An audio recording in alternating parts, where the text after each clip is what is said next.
leaders from northern Kenya not lecture us about affirmative action.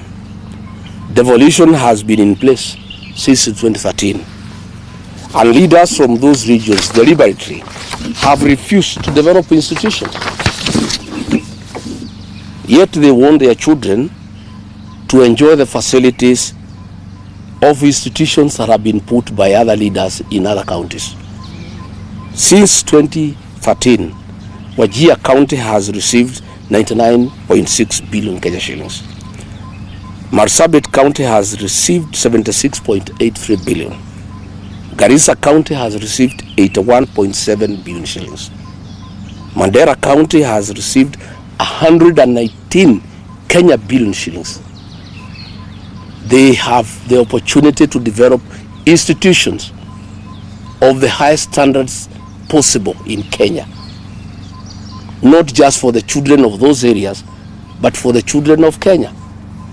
I traveled as deputy president to those areas, and I don't see any institutions, despite the massive funding that taxpayers have channeled to those counties. Yet in counties that have received less money, in Western Kenya, in Rift Valley, here in the mountain, when you go around, you see beautiful institutions. I want to say that we need to have a national conversation about zoning of placement.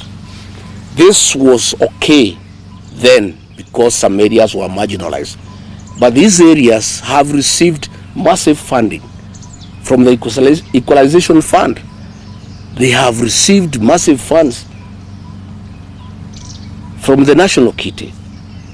CDF funds are shared equally among the 290 constituencies. Yet when you go to these areas where the leaders are making a lot of noise, there is nothing on the ground. In fact, when I was deputy president, I was shocked that these leaders from northern Kenya don't live there and they don't work there.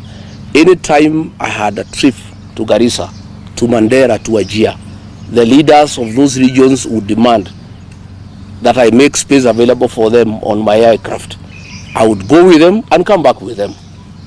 And I never saw any institutions there, despite the fact that billions of shillings have been given to those areas.